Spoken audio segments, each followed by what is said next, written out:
Can the Minister outline what further support we can offer companies like Cranfield Aerospace in my constituency to make sure we capture that economic benefit locally in the future? Minister. Thank you, Mr. Speaker, and I share the honourable member's pride in the wonderful work done by Cranfield and Cranfield Aerospace. We're providing 1.6 billion of funding for the UK's 9 catapults, including the high-value manufacturing catapults, some of which will go to the Cranfield Digital Aviation Research and Technology Centre, and I hope to join the honourable member in visiting that wonderful institution. James Gray. Speaker, the Minister is new to his task, a very wide portfolio it is. And in the Baltimore briefings he's currently getting, will he particularly ask for briefings on science, British science, in the Arctic and the Antarctic? We have 78 universities who are leading in this field. We are the 4th largest polar scientific research nation. We are a leader in it. He needs to know all about it. Mr. Speaker, I know that my honourable friend, the member for North Wiltshire, does fantastic work highlighting the work of polar research through the all-party parliamentary group. I'll be happy to champion that and to meet with him on this important domain for science. Minister Chiamora. Thank you, Mr. Speaker. And can I welcome the Minister to his role? I hope he will share his predecessors' enthusiasm for and commitment to science. Climate change presents huge challenges and huge opportunities. Labour would champion university clusters and spin-outs as engines of sustainable regional growth. But right now, great green job-creating businesses like Low Carbon Materials, a Durham University spin-out, or Airex, an award-winning retrofit startup, are bogged down by Tory red tape, with some new products subject to 11 different regulators. Will he adopt Labour's proposal for a regulatory innovation office to unblock the system, end damaging uncertainty and drive much-needed growth? Minister.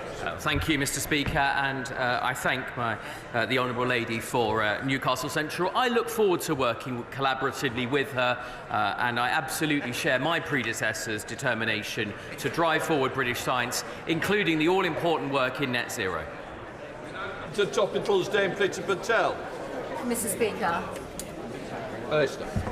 Mr. Speaker, this week the Secretary of State is building on the momentum from the AI Summit by meeting with key partners and policymakers in the United States, championing Britain's leading global role in AI, space, tech, online safety, quantum and other areas. It is only 2 weeks ago that Britain convened 28 countries and the European Union at Bletchley Park to sign the world's first agreement on tackling the risks of frontier AI. This followed the historic passage of the Online Safety Act, which has been viewed across the world as the gold standard of online child safety legislation. The Secretary of State will be consolidating and accelerating Britain's global advantage in these priority areas, ensuring that the special relationship grows even stronger when it comes to science and technology, and that the collaboration between our two countries... Thank you, Mr. Speaker. My right honourable friend will know that the planned retirement of the public switched telephone network in 2025 is going to bring very significant concerns across rural communities, in particular in Essex, and he'll be familiar with this. So can he provide some assurance about the work underway between the government and telecommunications providers to help improve services in Essex, particularly where we have poor broadband connectivity? Minister. Well, Mr. Speaker, as I suggested earlier, the retirement of the PSTN land network is a decision for the industry, but government does have a key role to play in ensuring vulnerable consumers are protected through the transition. I have regular meetings to discuss with communications providers and Ofcom the progress on that, but with regard to Essex and my constituency neighbours hers, I share her concern about the need to ensure that vulnerable constituents are protected, and I can assure her that I will continue. Roldo, Shadow Minister, can I say, we're about 7 minutes. I don't want to use up the time, but the Minister's really got to be a bit more cautious in how much time he's using. Matt Roldo. Thank you, Mr. Speaker. Mr. Speaker, the Prime Minister has said that terrorist groups could use AI to build chemical or biological weapons. But he's still failed to act decisively to regulate AI, even though the US and EU are both taking action. So can the Minister tell the House whether the Secretary of State is using her current trip to the US to learn from the Biden administration, or will our country have to put up with yet more dither and delay? Minister. Thank you, Mr. Speaker. The government has always been clear that we will have a contextual and proportionate response when it comes to AI. But I spoke to the Secretary of State yesterday. It is very clear the US sees us as global leaders and they'll be working with us. Matt Vickers. Speaker, Teesside was built on steel, and now, thanks to Ben Hoochin, British Steel are bringing steelmaking back to Teesside. Green steel will be forged thanks to a new £1.25 billion arc furnace, leading the way in decarbonising our industries and bringing high-skilled jobs. Does my right honourable friend agree that any business looking to invest in green tech and energy in the UK should be looking to Teesside first? Mr. Speaker, Teesside's a wonderful net zero powerhouse, and I commend the Green Steel project. That's one reason why Teesside was chosen to pilot the Innovate UK Launchpads programme, each of which will receive up to £7.5 million.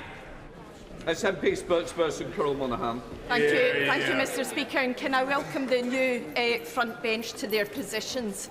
Mr. Speaker, since November 2020, £1.1 billion of taxpayers' money has been invested in the Rosalind Franklin Institute as a mega lab to defend Britain against future pandemics. Can one of the new front bench explain why the mega lab has now been put up for sale? Thank you very much, Mr. Speaker. This government is investing records amount in innovation and research and technology, including across the life sciences sector. I'll happily meet with the Honourable Lady to discuss this in more detail. Andy Carter. What impact does the Minister think the passage of the Online Safety Act into law will have for children and families in Warrington South and across the country? Minister. Thank you, Mr. Speaker. As a father, this issue concerns me greatly. The Online Safety Act is the most powerful child protection law in a generation. All in-scope companies will need to take robust steps to protect children from illegal content and activity on their services. Those safety measures will need to protect children from harmful and age-inappropriate content and activity, such as bullying and content that promotes eating disorders and self-harm. Gregory Campbell. Thank you, Mr. Speaker. Will the Minister help to coordinate a comprehensive analysis of the most successful enterprise zones across the UK and ways in which those zones that haven't been as successful can maximise the opportunities such zones would provide, such as in my constituency in Coleraine? Minister. Well, the honourable gentleman is absolutely right to flag the value that successful enterprise zones can bring to local communities. I want to see DSIT sectors benefiting as well, and I'm happy to coordinate further with colleagues in other departments to explore those opportunities. Elliot Colbert. Thank you, Mr. Speaker. Given the revolution in AI, can I please ask my right honourable friend what steps he is taking to ensure young people in Carshalton and Wallington have access to the skills that they need for the future? Minister. Thank you, Mr. Speaker. The government's committed to ensuring the UK has talent that supports research and innovation and drives growth. That's why we are investing millions in the brightest researchers through scholarships, PhD placements and fellowships in technologies like AI and quantum. Oh, Michael. Thank you, Mr. Speaker. What are ministers doing to ensure that members of this House are not included in disinformation reports compiled by the Counter-Disinformation Unit in their department simply for being critical of the government? Their own backbenchers are particularly interested to know. Minister. Well, I can tell the honourable gentleman that the Counter-Disinformation Unit is there to flag to platforms potentially misleading information, but it has no power to have it removed, and I can give him an assurance that it does not identify any members of this House or professional journalists. Peter Aldis. Thank you very much, Mr. Speaker. Research and development tax credits have been remarkably successful in promoting investment by SMEs. However, the Suffolk Chamber of Commerce have highlighted the system has ground to a halt due to HMRC's sledgehammer approach to tackling fraud. Can my right honourable friend liaise with HMRC and the Treasury to ensure that a more pragmatic approach is adopted? My honourable friend is a champion for his constituency, and I'm very happy to speak to the Financial Secretary to Treasury on that important matter on his behalf. We now come to Prime Minister's questions. I start with Richard Ulmerson. Number one, Mr. Speaker. Prime Minister. Thank you. Mr. Speaker, at the start of this year, I made halving inflation my #1 priority. Today, we have delivered on that commitment. There remains more to do, but this is a strong step forward. This morning also the Supreme Court gave a judgment on the Rwanda plan. They confirmed that the principle of removing asylum seekers to a safe third country is lawful. There are further elements that they want additional certainty on, and noted that changes can be delivered in the future to address those issues. The government has been working already on a new treaty with Rwanda, and we will finalise that in light of today's judgment. And furthermore, if necessary, I am prepared to revisit our domestic legal frameworks. Let me assure the House, my commitment to stopping the boats is unwavering. My right honourable friend, the Home Secretary, will be making an oral statement shortly to the House. Mr. Speaker, this morning I had meetings with ministerial colleagues and others. In addition to my duties in this House, I shall have further such meetings later today. Thank you, Mr. Speaker. When the Prime Minister took office, he promised to lead a government marked by integrity, professionalism and accountability at every level.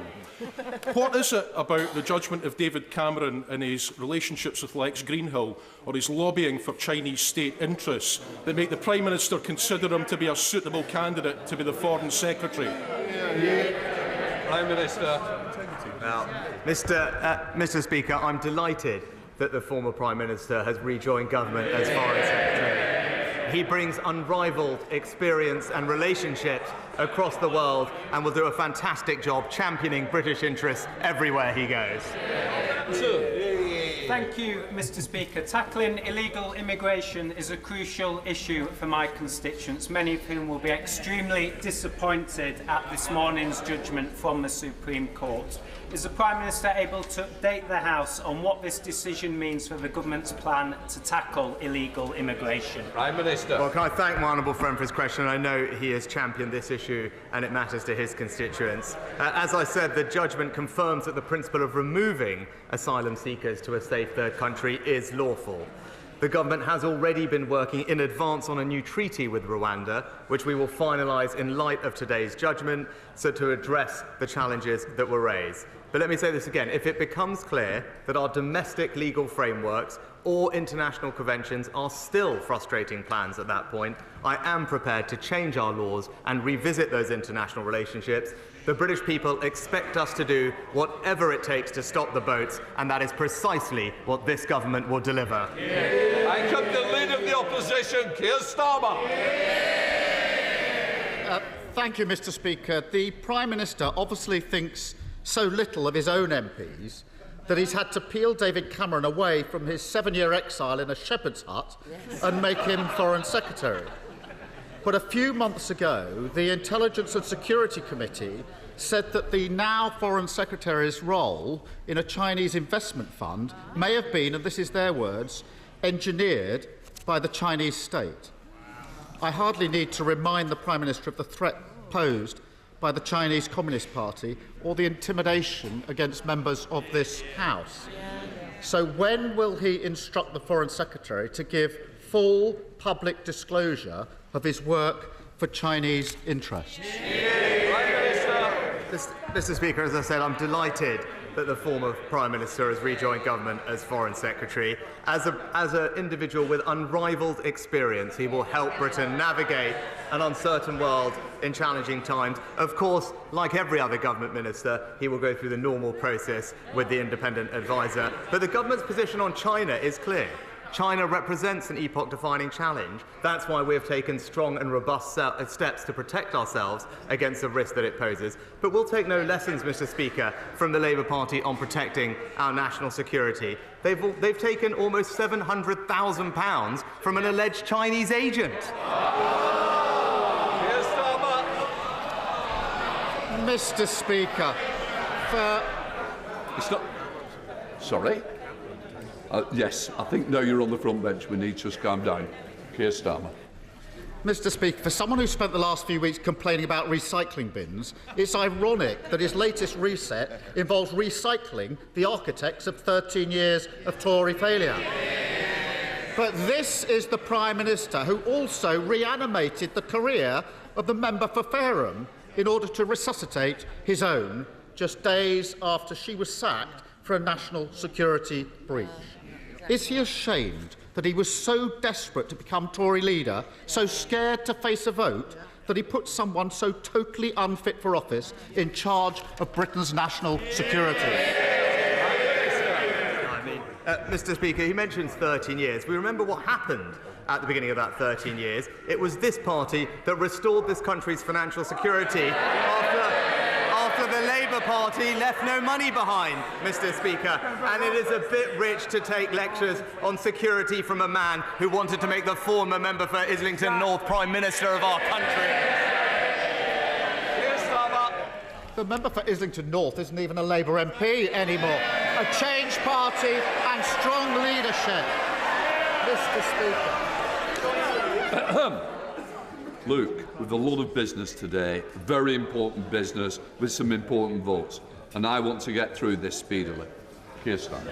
Mr. Speaker, for 13 years our security has been undermined by this Tory government. And now the most ridiculous, pathetic spectacle of all. His Rwanda scheme, cooked up with his National Security Threat Home Secretary, has blown up. He was told over and over again that this would happen, that it wouldn't work, and it was just the latest Tory gimmick. But he bet everything on it, and now he's totally exposed. The central pillar of his government has crumbled beneath him. Does he want to apologise to the country for wasting £140 million of taxpayer cash and wasting his entire time in office? Mr. Speaker, obviously the person officer didn't hear what I said about our approach to Rwanda, and not least when it comes to stopping the boats. Rwanda is one part of our plan which has already delivered a reduction in the number of small boats this year by a third, Mr. Speaker. But he talks about apologising. He talks about the former member not being a Labour MP now. Yes, he wasn't a Labour MP when he declined 15 different times to say that Hamas was a terrorist organisation this week, which is shameful. But he was a Labour MP. Indeed, the honourable gentleman served with him. He told the country he would make a great Prime Minister. At that point, he described Hamas as friends. Does he want to apologise for that now?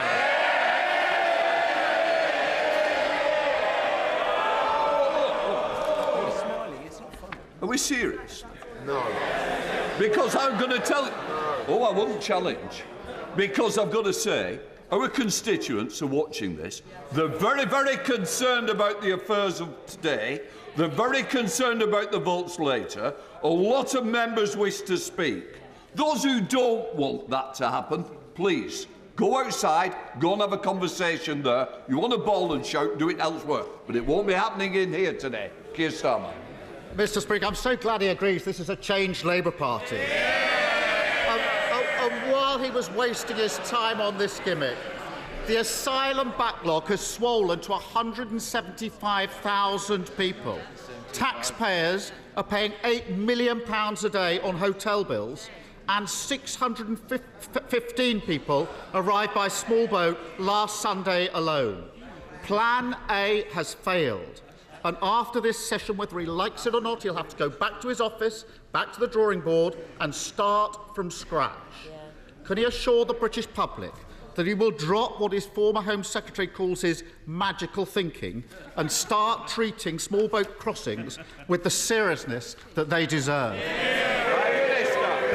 Mr. Speaker, he talks about a changed Labour Party. Perhaps we'll see that this evening. He can't even make his party do the right thing when it comes to standing by Israel in the vote later today. He talks about taking small boats crossing seriously. He's opposed every single measure that we have taken, Mr. Speaker. Again, let me update him on what we've done this year. The number of illegal Albanian arrivals down by 90%. 20,000 people returned this year. The number of crossings down by a third. He mentioned hotels, closing 50 of them. Money being saved for taxpayers.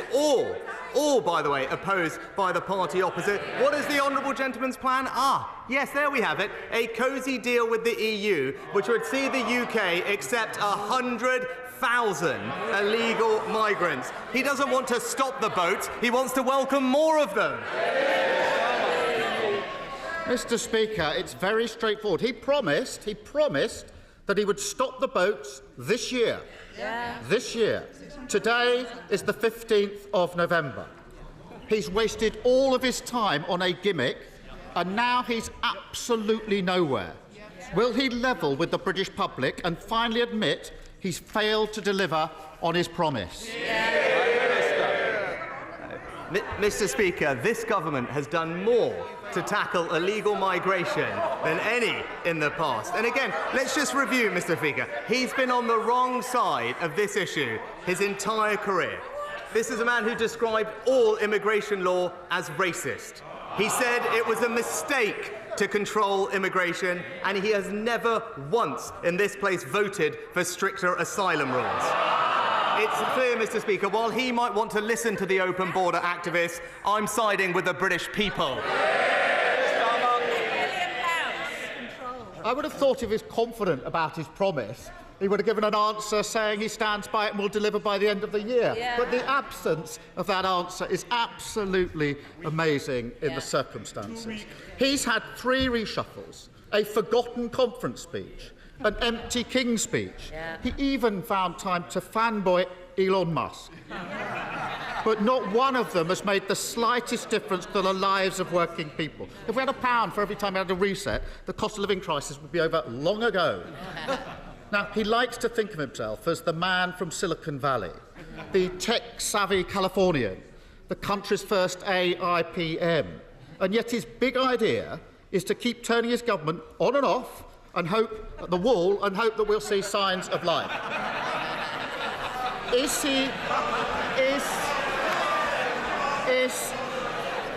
he starting to feel that, as somebody once said, he was the future once?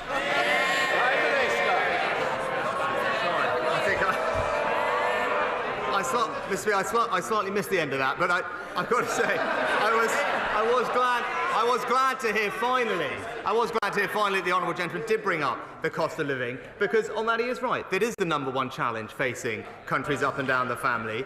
And today, again, he mentioned it, but what he failed to recognise, and he talked about delivering on promises, today was a day that we delivered on the most important pledge I make to halve inflation, Mr. Speaker.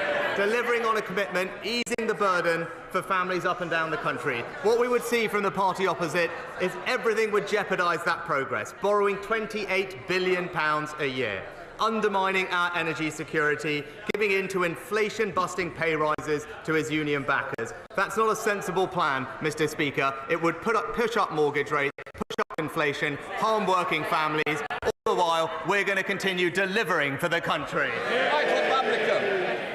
And now for something completely different, question 4. We are. Prime Minister. Well, Mr. Speaker, I'm sure my honourable friend will be delighted.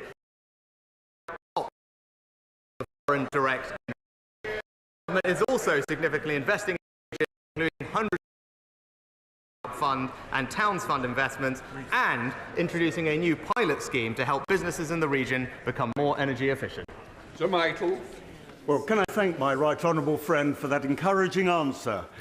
And on behalf of my constituents in Lichfield, may I thank him for the guts to actually stop HS2.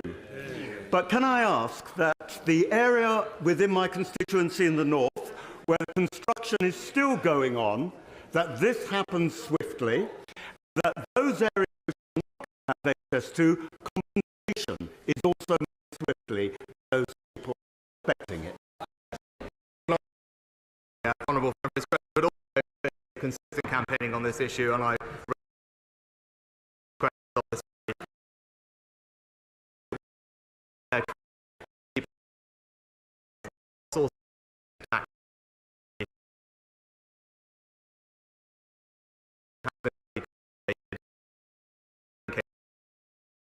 we are developing a program.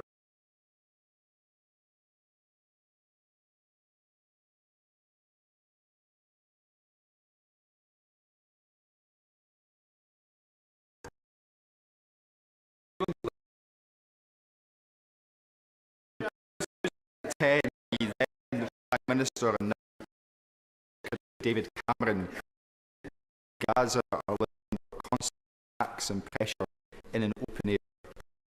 Does the current Prime Minister not agree that not immediate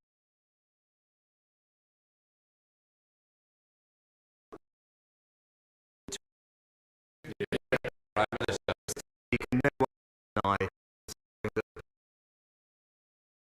spoke about this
Morality. Hear, hear. The Prime Minister has an opportunity to lead the calls for peace or endorse death, violence and destruction.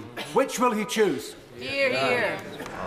Mr. Speaker, I think that's an extremely naive and simplistic way to look at the problem. What he failed to mention in his question was the fact that a prescribed terrorist organisation perpetrated an awful attack on over 1,000 individuals, and Israel has every right to defend itself in those circumstances, and their country would expect nothing less for them to provide security for their citizens. Now, of course, alongside that, they must abide by international law, and we will do everything we can, as I have said, to make sure that aid flows in and provides alleviation to the suffering that the people in Gaza are seeing. Kevin Foster. Thank you, Mr. Speaker. Proposals for a new rail station at Edginswell have been looked forward to for a decade, but a final funding gap exists. Will some of the funds released by the decision to scrap further phases of HS2 be used to resolve this? Prime Minister. I can assure my honourable friend that our decision on HS2 means every region of the country will now receive more transport investment than it would have done before, including the South West. I'm pleased that funding is happening to protect the vital rail link between Exeter and Plymouth. There'll be a £2.8 billion road resurfacing fund, and his constituents in the South West will continue to benefit from the £2 bus fare until the end of next year. I know that we have previously provided almost £8 million to progress the station that he mentions, and I'll reassure him that the Rail Minister will have heard his representations and continue to update him on the progress that they're making. Dixman. Thank you, Mr. Speaker. David Cameron was the well-paid public face of Lex Greensill.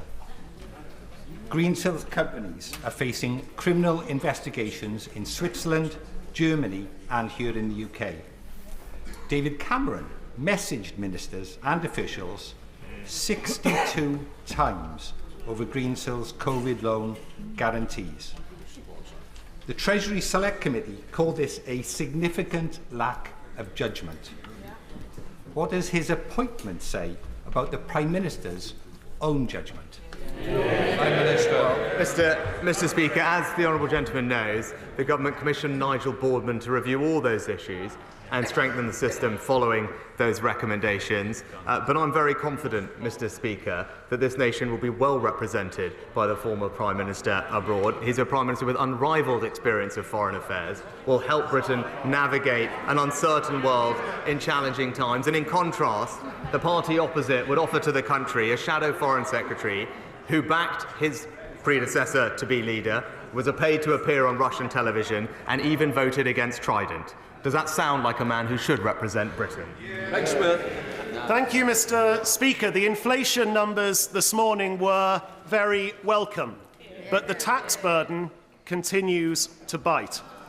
So will the Prime Minister agree in principle with me that the concept of higher rate tax was never meant to drag in police sergeants, band-aid nurses, teachers with additional responsibilities and others, and that a priority for his Treasury ministers should be to return fairness to the tax thresholds? Prime Minister. Well, Mr. Speaker, I agree with the honourable gentleman, and I'm pleased that the vast majority of people will continue not to pay the higher rate. I share his ambition to cut taxes for working people. Right now, inflation is falling, and we're sticking to our plan, which is delivering a halving of it this year, because that is the most effective tax cut that we could have delivered for the British people this year, rather than making it worse, as the party opposite would, borrowing money in the way that would be irresponsible and just drive up inflation and interest rates. But I want to reassure him that I absolutely share his ambition to cut taxes for working people, and as we stabilise the economy, that's something that both the Chancellor and I are keen to deliver.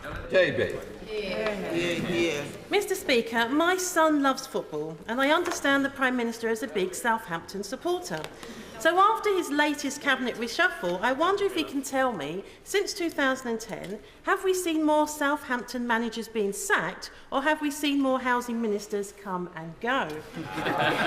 The answer might help to explain why the government is failing so miserably in new home ownership. Prime Minister. Well, Mr. Speaker, I'm pleased. I'm pleased that in the last figures that we saw, we had actually a record number of first-time buyers, Mr. Speaker, and we're delivering 1 million homes over this Parliament, as we said, whilst the party opposite blocked our plans to unlock 100,000 homes at the same time. And when it comes to Southampton, I'm also pleased that we're on, I think, almost a 7 or 8 game unbeaten run. Sir Desmond Swing. If a two-state solution is to have a chance, Hamas must be defeated, but also there will have to first be a more enlightened policy of administration in the occupied West Bank, mustn't there? Oh, Mr. Speaker, I thank my honourable friend for his question. The UK's long-standing position on the Middle East peace process is very clear. We support a negotiated settlement leading to a safe and secure Israel alongside a viable and sovereign Palestinian state in Gaza and the West Bank. I spoke about this on Monday. Both Israelis and Palestinians have a right to live in peace and security. The longer-term governance of Gaza and security needs to be looked at in the round. It's something that I've discussed repeatedly with President Abbas. We agree with the United States that Gaza should ultimately be under the control of the Palestinian Authority, and we will continue to support President Abbas and his people to get to that outcome. Mr. Speaker, a new generation of drugs, or can be Simkevi and Kaftrio, is absolutely transforming the lives of patients with cystic fibrosis. So people who would have been waiting for double lung transplants now living happy, healthy lives. But NICE is now saying we can't afford them.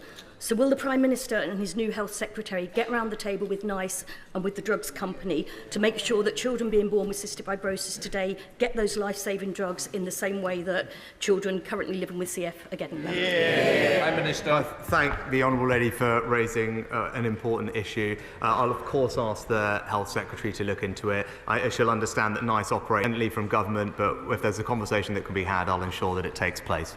David Davis. The events of the last 6 weeks, can the Prime Minister tell the House why the government has not proscribed the Islamic Revolutionary Guard Corps? Prime Minister. Mr. Speaker, this government continues to take strong action against Iran, whilst people in the UK and around the world are under threat from the regime. We've sanctioned more than 350 Iranian individuals and entities, including the IRGC in its entirety. The National Security Act of this year implements new measures to protect the British public, including new offences for espionage and foreign interference. And while the government keeps the list of prescribed organisations under review, as members will be aware, it is a long-standing convention that we don't comment on whether a specific organisation is being considered for prescription. He just said he had unprecedented experience. What would he say was David Cameron's finest foreign policy achievement? Mr. Speaker, I think there's Mr. Speaker, in fact, the many to pick from. But what I would say is, under his leadership, this country hosted what was widely considered to be one of the most successful G8 summits of recent time. It was great to welcome the Prime Minister to Chelmsford earlier this year, where he launched his antisocial behaviour strategy, and he will be pleased to know that the local police have consistently been stepping up their activities. Last week they arrested 24 people for many crimes, and last night they took out a major significant county lines gang. So please, will he join me in congratulating all those in our local police, and would he like to come back to Chelmsford and come out and patrol? He's very Minister. Well, it was great to visit my honourable friend and launch the government's antisocial behaviour plan. Can I thank her for raising awareness about the important work that her local policing team is doing, and I'm pleased that they've been empowered by our strategy. Antisocial behaviour does make life miserable for many. That's why our plan being delivered is so important. It's having a difference across the country, including in her part of the world, and I'm pleased to see that crime under this government, in the year that we most recently have data for, has decreased by 56% since 2010.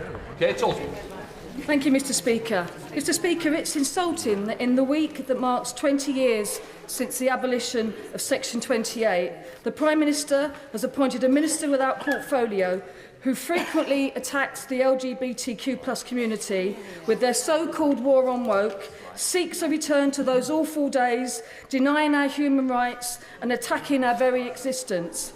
Does the Prime Minister agree that he has manifestly and repeatedly failed? It's time for him to resign and to call a general election. Mr. Speaker, actually, this government and previous have a proud record in championing LGBT rights. It was this government that introduced same-sex marriage, Mr. Speaker, and we will continue to ensure that everyone in our society can live with tolerance and compassion and have every opportunity available for them. That's what we have delivered, and that's what we'll continue delivering. Neil O'Brien. Mr. Speaker, last year through the Homes for Ukraine scheme, my family and I welcomed a refugee family to our home. And I'm proud that this country has always offered refuge to those who need it. But it's essential that we in this country decide who comes to this country. The Prime Minister has rightly said that he will do whatever it takes to stop the small boats and the evil trade around them. But isn't it apparent that after this morning's ruling, what it will take is a new law to override the Human Rights Act and to cut through the thicket of case law built up by judicial activism so that we can bring back control of our borders and stop the small boats? Mr. Speaker, it's right that we go through the judgment carefully and properly, and as I said, the government has already been working in advance on a new treaty with Rwanda to address the concerns that have been raised, that were raised previously and that were raised by the Supreme Court, who also acknowledge that changes can be delivered to address those issues. But as I said, and I'll repeat, if it becomes clear that our domestic legal frameworks, or indeed international conventions, are still frustrating plans after that point, I am prepared to change our laws and revisit those international relationships, because we are absolutely committed to stopping the boats. John Butler. Thank you, Mr. Speaker. Prime Minister, thank you for meeting with my constituent Noam. It has been 40 days since Noam's mum, Ada Sagi, was kidnapped by Hamas on October the 7th. We all condemn Hamas's actions and fight for the return of all hostages. Noam wants the language of love to be louder than the language of hate. 11,000 Palestinians have been killed, over 4,000 of them children. International law is important. Does the Prime Minister agree that you can support Israel but also call out breaches of international law? Mr. Speaker, I've been consistent from the start that whilst Israel has a right to defend itself, it is important that it complies with international law. It's a point I have made on every meeting or phone conversation that I've had with Prime Minister Netanyahu, and it was a privilege to meet her constituents and to hear the pain that they are going through, which I have enormous sympathy for, which is why we're doing absolutely everything we can to bring hostages home. We're engaged intensively in diplomatic activity in the region and working to get also foreign nationals and British nationals. I'm pleased to say well over 200 have now left Gaza, and we will continue to do everything we can to ensure that everyone can safely leave who needs to. Holly Bancroft. The Prime Minister knows I stand unapologetically with my steelmakers in Scunthorpe. And he knows that I believe, as many across this House do, that the UK must retain a virgin steelmaking capability for strategic reasons, if nothing else. Will he reassure the House that he is personally following developments at British Steel and doing all he can to retain what is a vital sovereign capability? Well, can I thank my honourable friend for the question? I know she is a fantastic champion for her local steelworking community, and I hope she is reassured by the action that this government has already taken to support steelmaking in our country, reaching a landmark agreement with Tata Steel to safeguard thousands of jobs there, and previously in the pandemic as well, because I agree with her, it is important to our industrial base, and we'll continue to have constructive conversations with all those companies to ensure that we can support them in their transition to a cleaner, greener steelmaking future. Ian Paisley. Thank you, Mr. Speaker. According to the British Independent Retail Association, on a matter that affects every constituency across this kingdom, 82% of retailers don't even bother reporting physical attacks on their staff when they're attacked. It takes shopkeepers to sell an additional 12 items to make up for an item that has been stolen. Will the Prime Minister support efforts that are being made by that association and many others across this House to ensure that retailers are protected, that theft against them is called out, and that they are supported in every way possible? And today at a meeting in Dining Room C, will he encourage those members from those shops in their efforts? Can I firstly pay tribute to the work that my honourable friend does on this issue as the Vice Chair of the All-Party Group on Retail Crime. He's absolutely right about the importance of this issue. Working in my mum's shop and her pharmacy growing up, I understand exactly what he's talking about when small businesses are the victims of crime. What I can tell him is that our expectation and our agreement with police forces is that all shoplifting should be followed up where there is evidence, such as CCTV footage, which is something that we did earlier this year, and also that any violent or abusive behaviour towards shop workers, particularly those who provide a valuable service to the public, is never acceptable, and that is why we introduced a statutory aggravating factor for assaults on workers that provide a service to the public, and I commend him on everything he's doing on this issue. Questions to William Cash.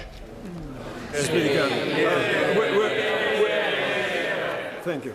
Will my right honourable friend give the House an assurance that he has made clear to the new Foreign Secretary, who of course we wish well, that and that he has agreed that his policy and conduct of EU-related affairs will be consistent with the government's 2019 election manifesto and the referendum, and is now fully committed to UK parliamentary sovereignty, self-government and democracy, and in accordance with the government's subsequent legislation.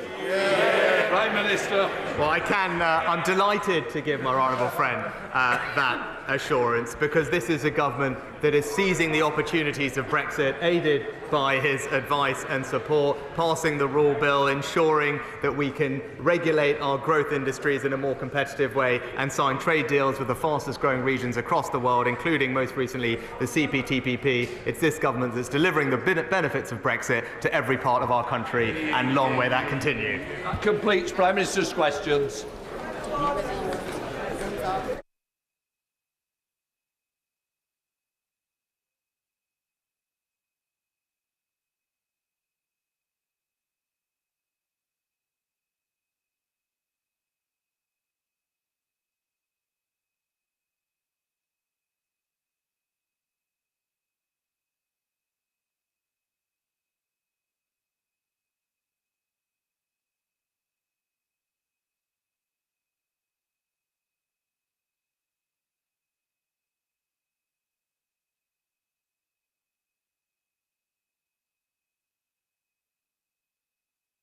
Right, let us begin.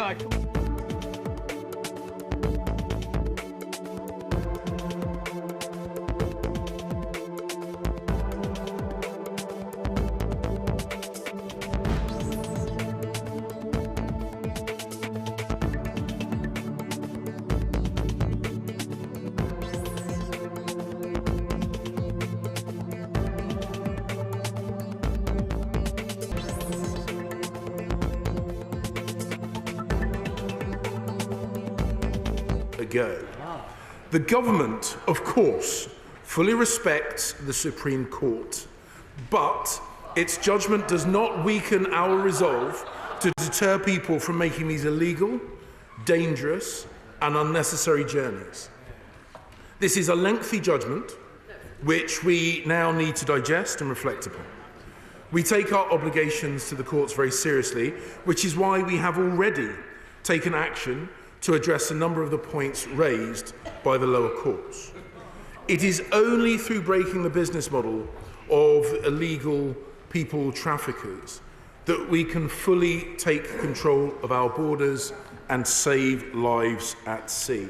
This is why the PM backed our deal with Rwanda, passed legislation to deliver it, and said last December that other countries would follow our lead. And what we have now seen is other countries are indeed now also exploring third country models for illegal migration, including Austria, Germany, Denmark and Italy in their deal with Albania. A new and innovative model for processing asylum claims. Nothing in the Supreme Court judgment today dims our commitment. The Supreme Court has said that there are issues with Rwanda's asylum system which could create the possibility of someone being returned to a country where they could face persecution. I am struck by the court's remarks about the risk of refoulement. The structural, and I quote, the structural changes and capacity building needed to eliminate that risk may be delivered in the future, but they were not shown to be in place at the time when the lawfulness of this policy had been considered in these proceedings, making reference to the earlier proceedings. We have a plan to provide exactly that certainty. We anticipate that this we anticipated this judgment as a possible result, and for the last few months have been working on a plan to provide the certainty that the court demands. We have been working with Rwanda to build capacity and amend agreements with Rwanda to make clear that those sent there cannot be sent to another country than the UK. Our intention is to uphold our agreement, to upgrade our agreement to a treaty as soon as possible. That will make it absolutely clear to our courts and to Strasbourg that the risks laid out by the court today have been responded to, will be consistent with international law and ensure that Parliament is able to scrutinise it. The Prime Minister has said that if our domestic legal framework frustrates our plans, he is prepared to change our laws. But I will inform the House we are not going to put forward proposals simply to manufacture an unnecessary row for political gains. We have a plan to deliver the Rwanda deal. They're not listening, Mr. Speaker, so they might want to listen to this. We have a plan to deliver the Rwanda deal, and we will do whatever it takes to stop the boats. Mr. Speaker, illegal immigration is a huge global challenge, and that challenge is growing. It was a topic that I regularly raised with countries across Europe and around the wider world in my former role as a Foreign Secretary. But, Mr. Speaker, monthly illegal migrant numbers are trending upwards right across Europe, with an exception. Our numbers are falling. Illegal migration is dangerous. It undermines the laws of our country. It is unfair on those who come here legally and on the British people who play by the rules. It must and it will stop. This is a wonderful country. And I recognise that because I have had a chance to see it as others see it from overseas. And inevitably, people aspire to come here. But more people coming here illegally is not fair for those struggling to get GP appointments, those trying to get housing or access to schools, or those people who are living near asylum hotels. The impacts are felt on some of the poorest in our society, and we have a duty to address their concerns. While the Conservative government has taken action to protect our country, the Labour Party has voted time and time again not to protect our borders, over 80 times. Rwanda is ready and willing to help. The UNHCR operates its own refugee scheme in Rwanda, and Rwanda is ready to receive thousands of people, process their claims, give them excellent care, and then support them to integrate into Rwanda. This is an African country full of potential and promise. We have a future-focused and mutually beneficial partnership with them, and we plan to deliver. The Rwanda plan has only ever been one tool in our toolbox. We have a plan to drive down numbers, and our plan is working. Before the Prime Minister launched a 10-point plan in December, the number of people entering the UK illegally in small boats had more than quadrupled. While illegal migration in the rest of Europe continues to rise, crossings to the UK are now down by a third. Mr. Speaker, we are tackling illegal migration at every stage in the journey of a would-be illegal migrant. Our plan is working. Last year, the Prime Minister agreed the largest ever small boats deal with France. We have expanded our joint intelligence cell to deepen intelligence sharing and dismantle the criminal gangs. Cutting-edge surveillance technology is in play, and we have beefed up security infrastructure such as CCTV at key border crossings across the Channel. We have ensured that more French officials and officers patrol French beaches, and they are working closely with UK staff. And so far, in 2023, nearly 22,000 crossing attempts have been prevented because of the close coordination between British and French officials. That means less money that the British taxpayers have to spend on hotels, less profits for the criminal gangs, and fewer people to process. It sends a clear message to the gangs and those who want to cross that we will stop them. As Foreign Secretary, I work closely with my right honourable friend, the Immigration Minister, to agree a new deal with Albania, with better data sharing, closer operational working and financial support. And in response to the work that he and I did, the number of Albanian small boat arrivals has fallen by 90%. 90% so far during 2023, and we have returned over 4,600 people in just 10 months. We also want to make sure it's harder to get into one of those boats in the first place, including reducing the supply of boats. We are targeting the movement of these goods, such as dinghies, such as engines, that are used to facilitate the crossing in order to undermine a key component of the smugglers' business model. And those who do make it through will not be able to stay. We have expedited returns agreements with countries including France, Albania, Turkey and Italy. We have increased the number of illegal working raids by almost 70%. We have cut the asylum legacy backlog by over 59,000 cases. We have freed up hundreds of hotel beds with the use of alternative sites. We have announced the closure of the first 50 asylum hotels, and we have passed the Illegal Migration Act, the most ambitious immigration legislation in decades, which makes clear that the only route to asylum in the UK is via one of the safe and legal routes we have put in place. Anyone who comes to the UK illegally will not be able to stay. They will be removed either to their home country if it is safe or to a third country if it is not. Mr. Speaker, I can assure you that our commitment to ending illegal migration is unwavering. We are a positive outlier in Europe. Our efforts are working. Small boat crossings are down. Our decision-making is faster. We are removing those with no right to be here and taking action against those who are working illegally. We have done deals with multiple countries and will continue to do so. So, Mr. Speaker, in conclusion, arrivals down, decisions faster, returns up. We are getting on with the job and we will do whatever it takes to deliver on our commitment to stop the boats, and I commend this statement to the House. Shadow Secretary. Vivek Cooper.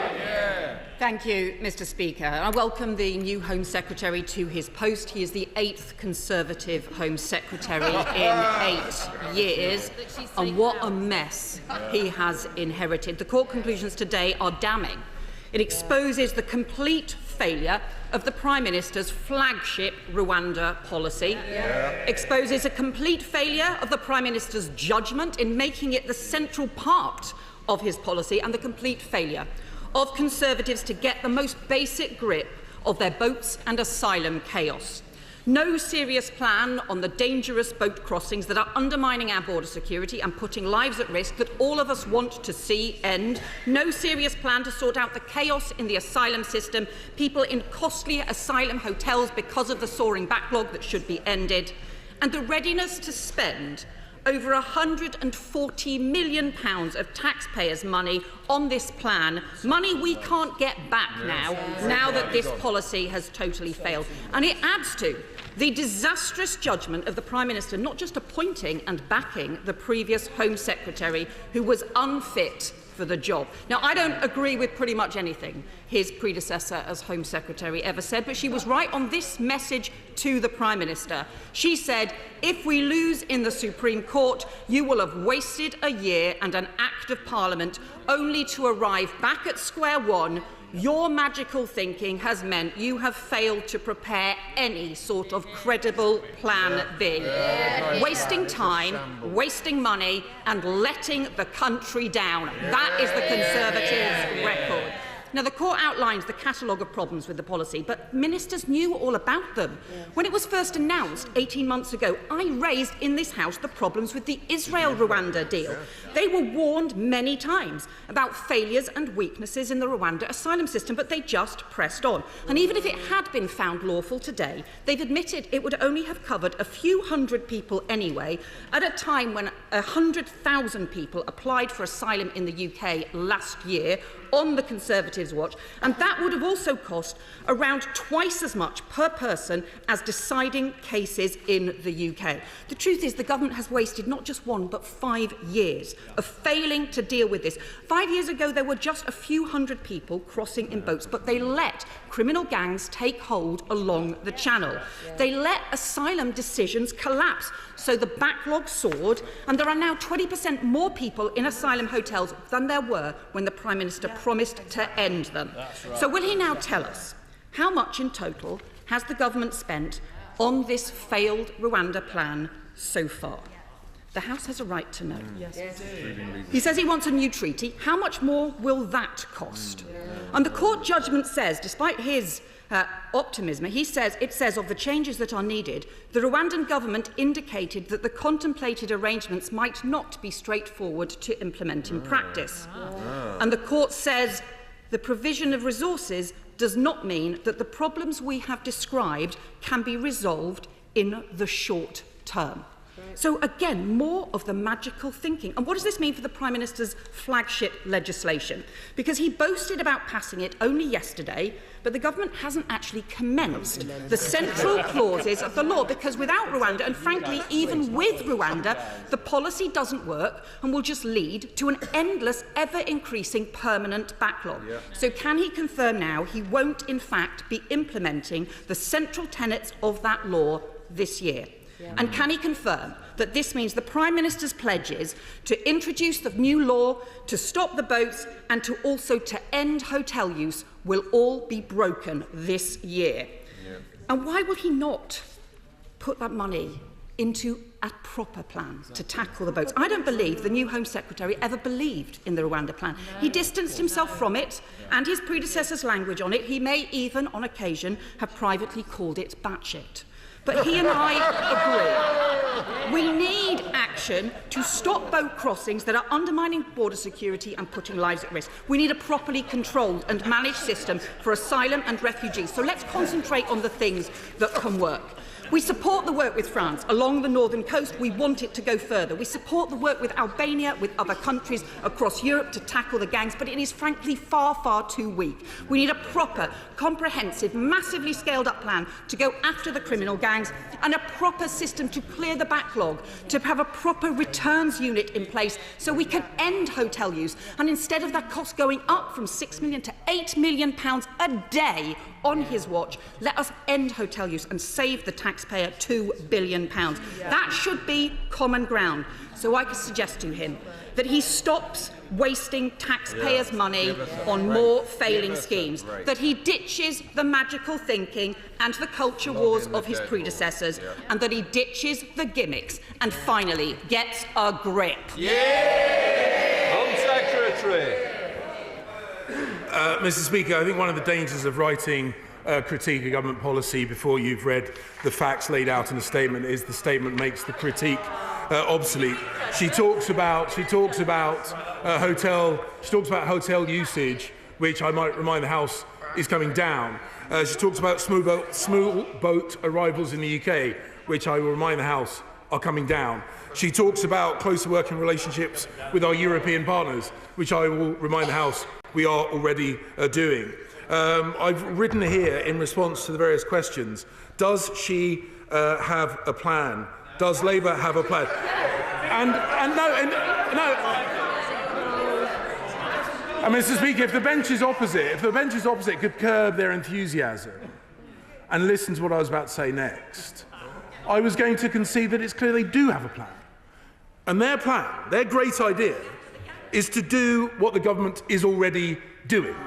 Mr. Speaker, which is why we are bucking the European trend when other countries are seeing 30, 40, 50, 60, 70, 100% increases in their illegal arrivals. We are seeing a third reduction in ours, bucking the trend. We have always said, Rwanda and the deterrent effect of the Rwanda plan is an important tool in our toolbox. We have never claimed it was the only tool in our toolbox. We have pursued, and when I say we, I of course mean my right honourable friend, the Immigration Minister, with me watching him from King Charles Street, but the collective we is appropriate here. We have always pursued a range of options, and as I set out in my statement, those activities are having an effect. And Mr. Speaker, my final point, the mask has slipped. The mask has slipped because the glee that I detect on the other benches for this temporary setback on the delivery of this plan displays what we on our side of the House know to be true. They don't want migration control to work. They don't want to take control of their own borders. They would rather delegate it to anybody else. Sorry. I want to hear the Home Secretary. I don't need the front bench. You may pull your face. The bottom line is I want to hear it quietly, because our people also at home, our constituents want to hear it. When you're chunnering so loud, they cannot. Home Secretary. Indeed. In which case, Theresa May. Thank you, Mr. Speaker. Can I first of all welcome my right honourable friend to his new position? The Home Office is a great Department of State, and I hope he will enjoy his time there as much as I enjoyed my time as Home Secretary. Can I ask my right honourable friend to confirm that the judgment that the Supreme Court made today was not contingent on the ECHR? Indeed, the fundamental judgment was made regardless of the ECHR. Mr. Speaker, I pay tribute to my right honourable friend and predecessor. She was a fantastic and long-served Home Secretary. I intend to try and compete with her on both of those metrics. But she makes an incredibly important point. We look very closely at the judgment. The judgment draws our attention to work that we can do, working with our partners in Rwanda, to address the court's concerns about people being returned to unsafe countries. That is where we will address our focus, because that will be the pathway to ensuring that Rwanda stays a key element of our basket of responses to illegal migration. She was right. No. Alison Thulus, SNP spokesman. Thank you very much, Mr. Speaker. We on these benches were very glad to see the unanimous decision of the Supreme Court today, and it really is quite ridiculous for the new Home Secretary to come here today to tell us that his predecessor's dream will never die. It's gone. Give it up. Do something else instead. And before the extremists on his own benches start to blame the European Convention on Human Rights, the Supreme Court Judge Lord Reid was very clear that it's not just about the ECHR, it's about the Refugee Convention, it's about the UN Convention Against Torture and other cruel, inhumane or degrading treatment or punishment, it's about the UN International Covenant on Civil and Political Rights, as well as our own domestic legislation in this place. The Supreme Court made clear that Rwanda is not a safe country. At the very heart of the judgment today is the principle of non-refoulement, which means that people must not be sent back into harm's way. And the UNHCR provided very compelling evidence of Rwanda doing so, even after they signed the Memorandum of Understanding with the UK, as well as in their earlier deal with Israel. They pointed out that they had rejected claims from countries such as Syria, Yemen and Afghanistan. Absolutely ludicrous that those claims could be rejected. And it also pointed to the lack of integrity in Rwanda's own systems. It is a serious problem, one that the Minister claims today that he wants to fix, but he should focus his attentions instead on fixing his own department's multiple failings. So what now for the Illegal Migration Act and for the people who will be left in immigration limbo now without any recourse to claiming asylum? This incompetent Tory government can't yeet them back to Rwanda and it won't process their claims. So what happens to this group of people? Mr. Speaker, the solution to this does not lie in puncturing the market in rubber dinghies. It is in creating functioning, safe and legal routes. In the first half of this year, the largest group in small boats were Afghans. Afghans, proof positive that the schemes that the government claims exist just aren't working. Mr. Speaker, many people make these dangerous journeys because they have no other options. This remains the reality, whoever the Home Secretary is. So I ask, when will he stop wasting public money chasing fantasies? Around £1.4 million at least on just the legal challenges, never mind the rest of this incompetent scheme. When will he create a system which treats the world's most vulnerable with the dignity and respect that they are due to build their lives here in the UK? The Immigration Minister hasn't even given Glasgow's MPs the meeting he promised to discuss the people that they are about to make homeless through their bulk processing. So I ask him, if he will not do his responsibilities, take his responsibilities seriously on immigration, on refugees, will he at least allow Scotland to have the right to do so, because we want to welcome people to the world? Home Secretary. Mr. Speaker, on the honourable lady's final point, if Scotland wants, in practice, if the Scottish Government, not the Scottish people, if the Scottish Government wants, in practical terms, to be more generous to people seeking refuge here, they can do so. They can do so. In my experience, they choose not to. With regards to the work that we are doing, in my statement, I made clear the various work strands that we are doing in close cooperation with countries around the world to address all elements of the illegal migration pipeline, including the interrupting the logistics around this evil practice. And it is working. It is working. And I draw her attention to the fact that many other countries around Europe, countries that we have close working relationships with, are seeing significant increase in their illegal arrivals, in stark contrast to the reductions that we are seeing here in the UK. And she talks about a number of things, but ultimately I'm drawn to the remarks that the court made about refoulement, and it says that structural changes in capacity building needed to eliminate the risk of refoulement may be delivered in the future, and that is exactly what we are seeking to address. Okay. Dame Priti Patel. Mr. Speaker, can I welcome my right honourable friend and neighbour from Essex to the great position of Home Secretary, and I wish him well in all his endeavours on this incredible and very incredibly difficult issue. He's actually just touched on the whole issue with regards to the Supreme Court's decision on refoulement. And their judgment was clear on this issue today, but it's not new, and it has been raised earlier on this year in the Court of Appeal.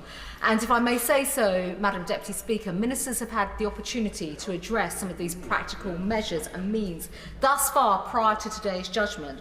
So can I please urge the Home Secretary to take every necessary step and measure to work with the government of Rwanda on the practical and operational delivery of this policy around the Economic and Migration Partnership, to give all those assurances, because this partnership is absolutely clear, is integral to making sure that we can break that model, the business model, of stopping the evil trade of people smuggling. And if we can address this principle, this will go a long way to bringing in this essential deterrent in the illegal migration battle. Home Secretary. Madam Deputy Speaker, my right honourable friend, my long-standing friend, my right honourable friend and predecessor, is absolutely right in the point that she is making. We will break the people smuggling gangs. We will undermine their business model. We will pursue all the various work streams that she will be familiar with from her time in this fantastic office. And in parallel to that, just as she has suggested, we will work, indeed we are already working in response to the comments made by the lower courts. We are already working to address the issues that were raised by judges in lower courts to ensure that we can prove what they need to see, which is that we will remove the risk of refoulement. Chair of the Home Affairs Select Committee, Dame Diana Johnson. Thank you, Madam Deputy Speaker, and can I congratulate the Right Honourable Gentleman on his new role. This morning at the Home Affairs Select Committee, David Neal, the Independent Chief Inspector of Borders and Immigration, told us that the biggest challenge facing the Home Office is being professional, maintaining objectivity, being fair and understanding human rights.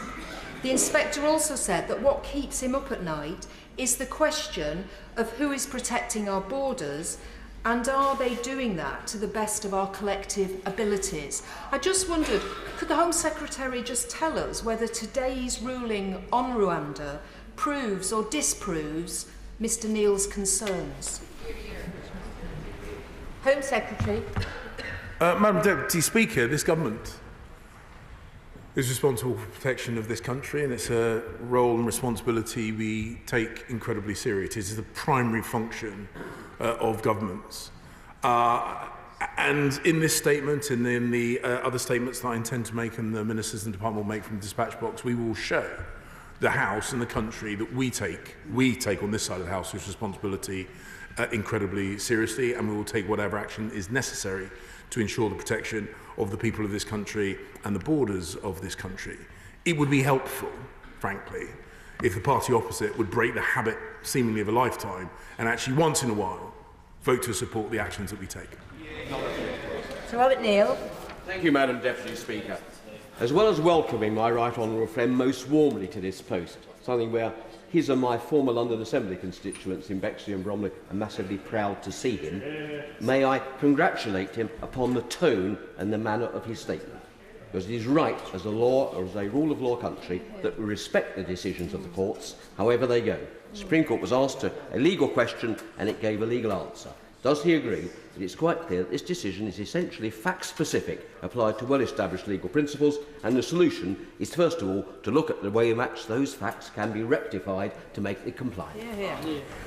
Home Secretary. My honourable friend, my long-standing friend and former South East London representative is absolutely right. Their lordships told us what we need to do to address their concerns. We intend to do what they said needs to be done. We will address their concerns. We will operationalise this plan. We will break the business model, and we will stop the votes. Ben Bradshaw. Speaker, 2% of those claiming asylum in this country are LGBTQI+ people fleeing countries where just being themselves can be a death sentence. Does he agree with his predecessor that they're pretending? If the honourable gentleman wants to know my views on things, he can ask me my views on things rather than ask me to comment on other people's views. Tim Lawton. Thank you, Madam Deputy Speaker. Can I welcome the new Home Secretary to his place as well and share his disappointment at the judgment this morning?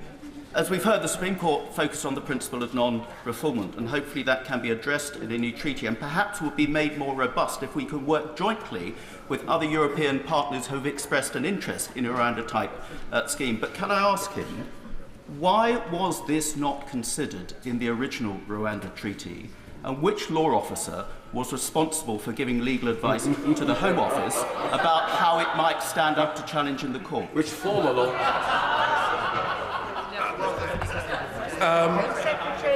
Madam Deputy Speaker, the honourable gentleman knows that government legal advice is for informing the decision-making of ministers. It's not appropriate, and we will not discuss government legal advice at the dispatch box.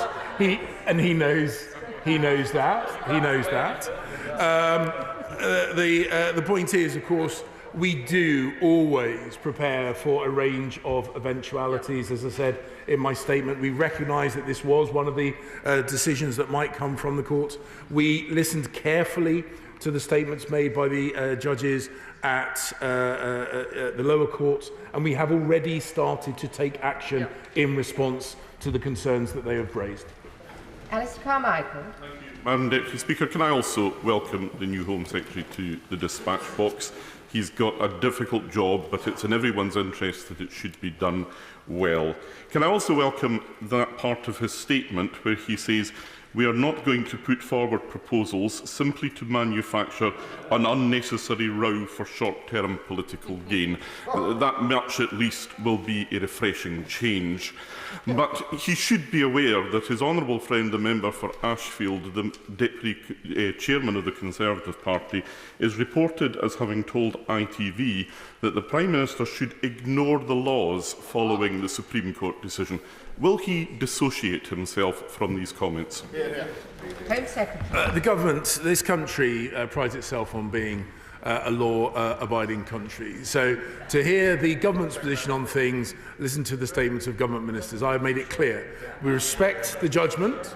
We listen carefully to the comments made by their lordships and, of course, the lower courts. We will respond. Indeed, as I say, we are already responding to the comments they make to make sure that the actions that we take when the Rwanda scheme is operationalised are in strict accordance with international law.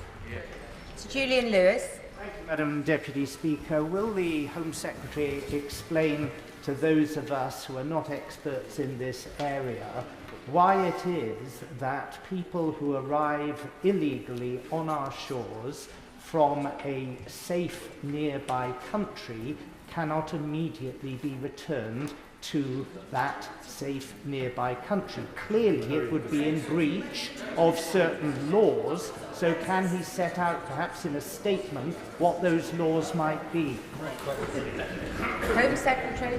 Madam Deputy Speaker, receiving countries have got to consent. That is at the nub of this, and which is why it is so very important that the ministers of the department, particularly the immigration minister, has spent so much time working with those countries from whom we have traditionally received illegal migration, including France, but others, most notably in terms of the statistics, Albania, where we have developed an excellent working relationship. And this is where I will claim a bit of credit, because my right honourable friend, the immigration minister, and I had something of a tag team with the government in Tirana. And we are seeing the success that comes about from pragmatic but determined relationships with European partners and others. And I pay tribute to my right honourable friend for that work. Sir Chris Bryant. Thank you, Madam Deputy Speaker. I too warmly welcome the Minister to his post, not least because I know people in the Foreign Office who were rather sad to see him go. However, can I try that question again? What does he think about the 2% of people who claim asylum on the basis of their sexuality because they face massive persecution and death threats in their own country? Does he think that they're pretending to be lesbian, gay or bisexual? And if he does, will he provide the evidence for that? Home Secretary. He will know. You can't prove a negative. That's a fallacy. The point is that in my former role, and I thank him for the kind words he said about my time as Foreign Secretary, he will know, because he's clearly got a mole inside my old organisation, he will know how passionately I pursued the rights of LGBT people around the world, including having some very, very difficult conversations where necessary. I absolutely want to make sure that those people are protected, but we should also recognise that bad people hide amongst good people. Sometimes people lie to take advantage of the goodwill of others. The point is it's nonsense to suggest that everybody who is suffering from persecution or claiming to suffer persecution because of their sexuality is lying, and I certainly would never say that, but we do need to make sure, as we do with any process, as we do with any system, we need to make sure that people aren't attempting to abuse the process, because it limits our ability to help those who genuinely are in need. And I recognise that the LBGT, what did I say? LGBT. He knows what I mean. He knows what I mean. Do face genuine persecution around the world. We do want to support and help them. Kevin Foster. Thank you, Madam Deputy Speaker. And listening to a lot of the Supreme Court judgment earlier today, it was encouraging, particularly around the actual principle of what we're looking to do with Rwanda being lawful, and yet again a High Court endorsing that. But of course, as was touched on earlier, a lot of this turned on the facts, and in particular the facts relating to refoulement, i.e. the transfer to another country that may see those transferred to Rwanda returned to a country where they would face persecution. So can I test him on what work he is doing? If we look at, for example, the Home Office's decision-making capability to help Rwanda build up its decision-making capability, and also what we may be doing with our own judiciary to look at working with Rwanda's judiciary to address some of the Supreme Court's points on that area. Home Secretary. Madam Deputy Speaker, I pay tribute to my right honourable friend. He should deserve to be right honourable friend. Because I know that he did a lot of the work on this very subject. And it goes to the heart of how we operationalise the Rwanda plan, because their lordships set out exactly the point he raised, and it is about capacity building. It is about professionalising their system. I've had exchanges this morning with my Rwandan opposite number who I've met before.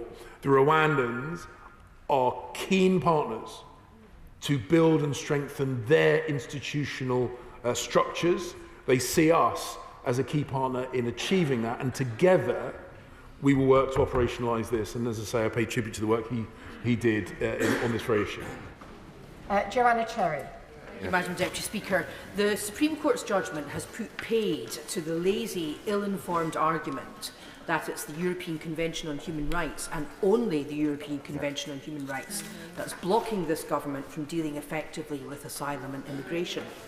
His government have spent 2 years formulating a policy that's proven incompatible with a multitude of international treaties to which the UK has signed up and numerous provisions of our domestic law. And the Supreme Court were very clear about that. So my question for the Home Secretary is, when is he going to explain to his backbenchers that the UK government's response to this judgment must be to produce a humane asylum policy that works, not an effort to try and overcome the vital checks and balances of the rule of law and human rights law that stymie bad policy decisions and protect human rights? Madam Speaker, our immigration policies, as I said, laid out by the figures that I ran through in my statement, is having the positive effect that we committed to. We are bringing down small boat numbers, we are bringing down the need for hotel places, etc., etc. And I've said in my statement that their lordships have set out the route to successfully operationalising the Rwanda scheme. It is through addressing those concerns about refoulement. We will focus on what we need to achieve to unlock this. We recognise that this is a constant battle against criminals. And just with all constant battles against criminals, we focus on what's effective and what's right. The lordships have set out exactly what that is, and that's what we will focus on. Sir Ian Duncan-Smith. Madam Speaker, can I welcome my right honourable friend genuinely to his place in the dispatch box. A believer in speaking softly and carrying a big stick is always a very good way of behaving. Can I say to him that...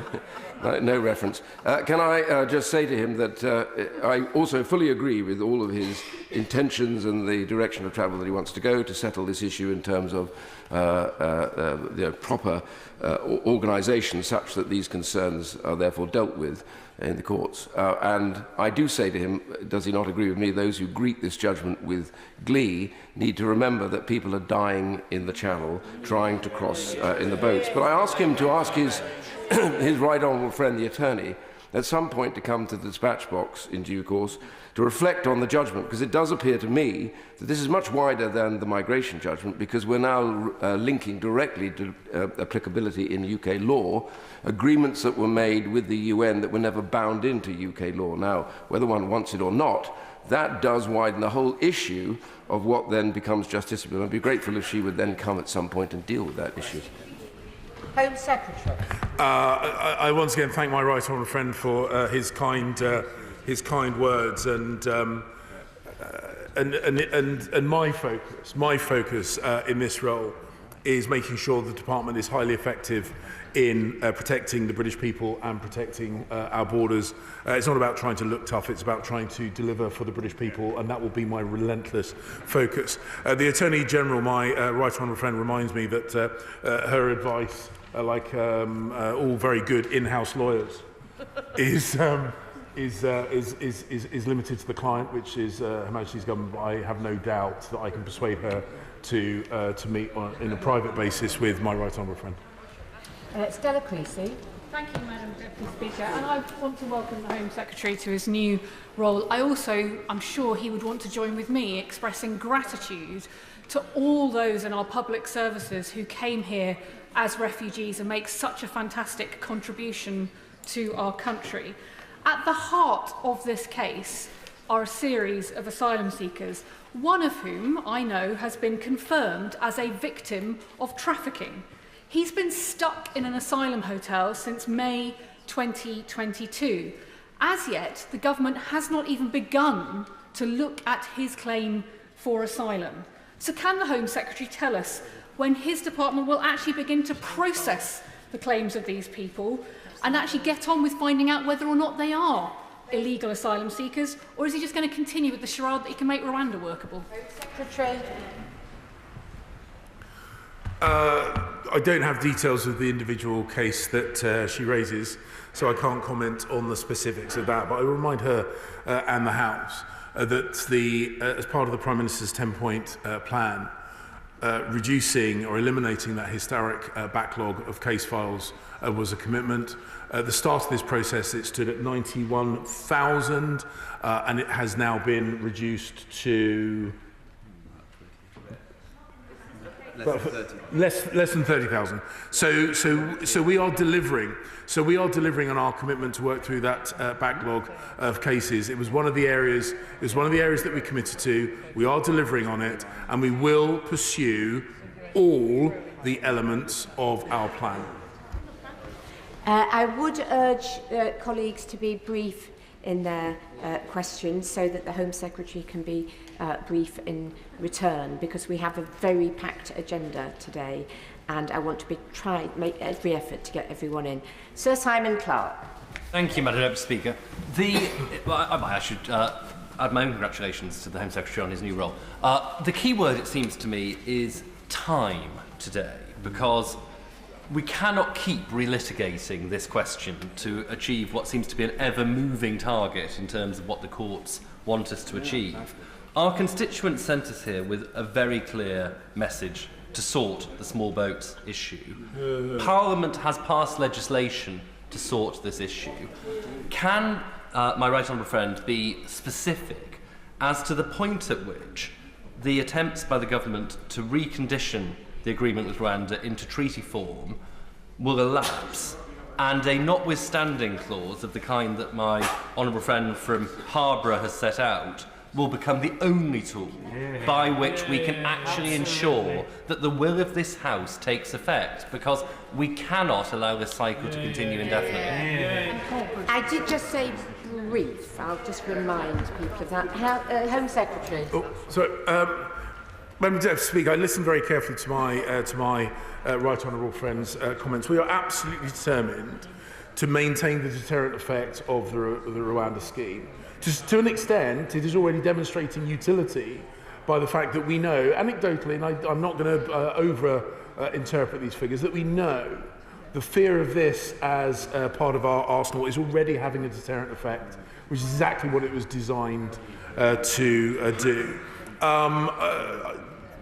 National governments can't just vote themselves out of international commitments, and they are things I recognise as a former Foreign Secretary are incredibly powerful tools as we try and do good around the wider world. But I give him this commitment. We remain relentlessly focused on making sure that we continue to drive down these small boat crossings using the full range of capabilities at our disposal.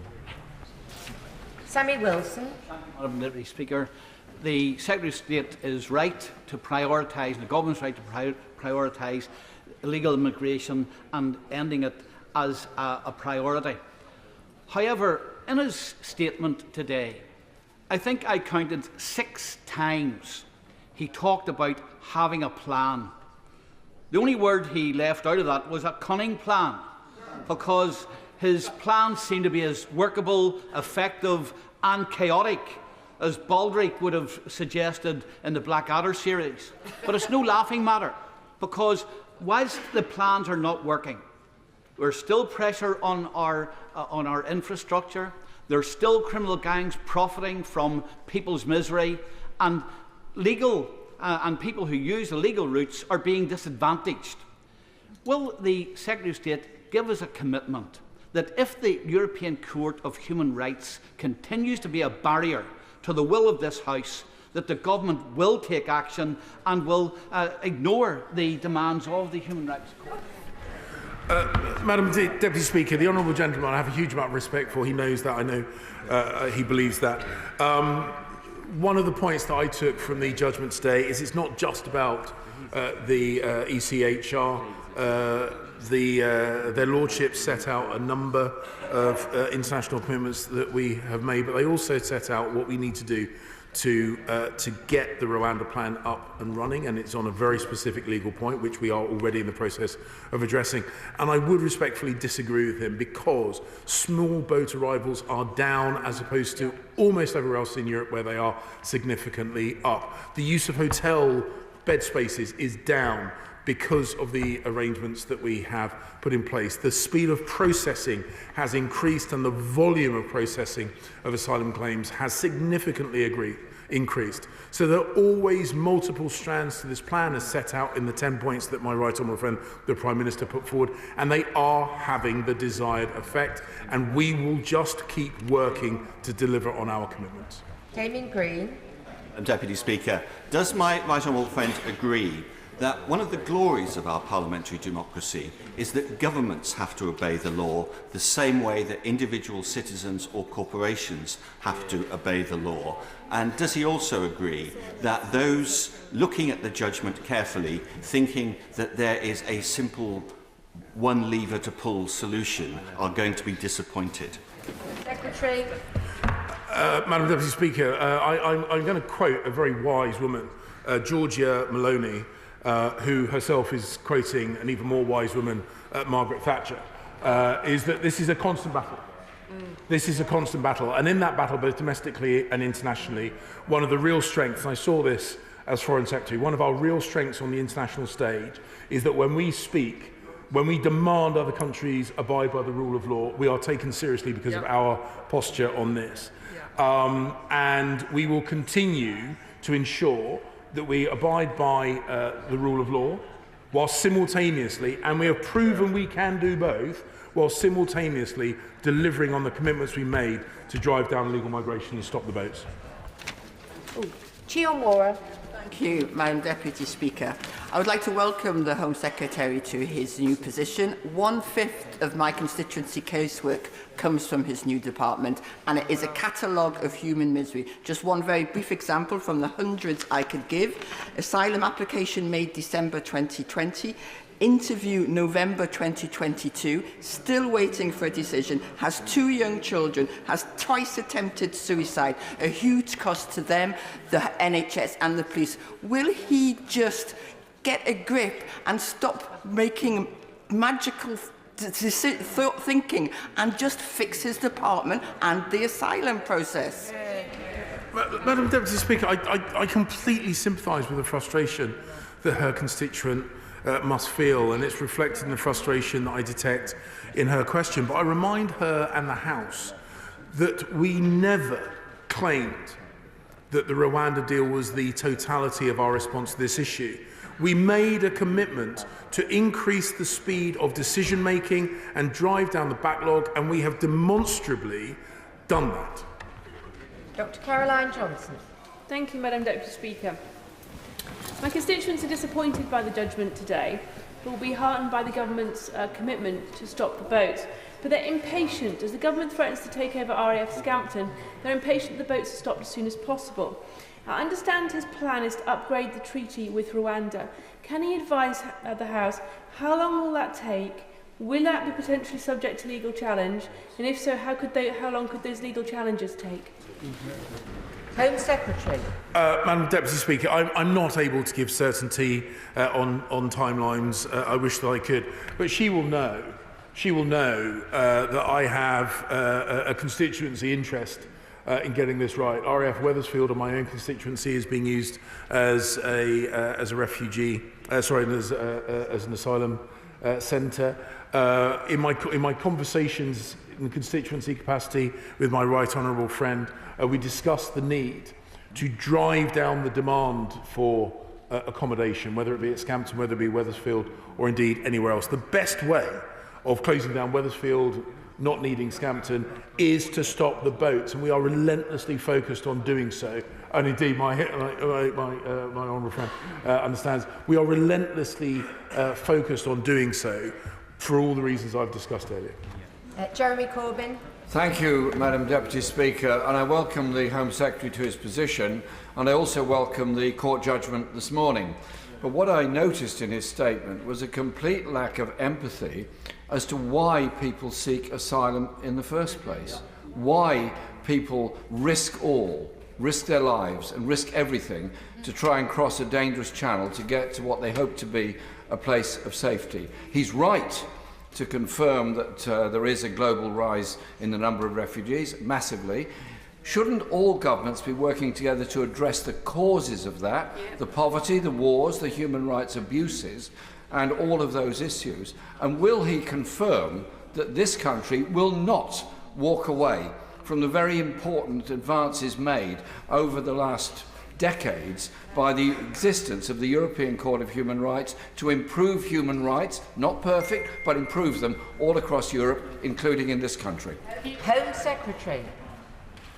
Madam Deputy Speaker, the Right Honourable Gentleman tempts me to refer back to my previous role as Foreign Secretary, and I can assure him and the House that a huge part of the work that is done by the Foreign Commonwealth and Development Office are on exactly those issues, addressing climate change so that rural farmers in the developing world have crops that they can grow, sell and eat, reducing the risk of conflict, of persecution. We are addressing the drivers, but the idea that somehow we can uninvent illegal migration, I have to say to the Right Honourable Gentleman, is naive beyond belief. So we do have to also address the fact that people are abused by criminals, they are used as a product to smuggle, and we have to break the business model of the people smugglers, as well as addressing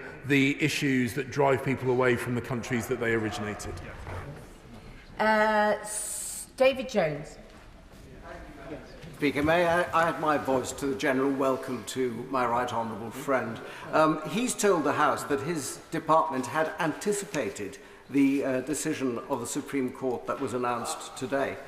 That being the case, can he tell the House if he's made an assessment as to whether legislation will be necessary in order to remedy the problems that have been identified?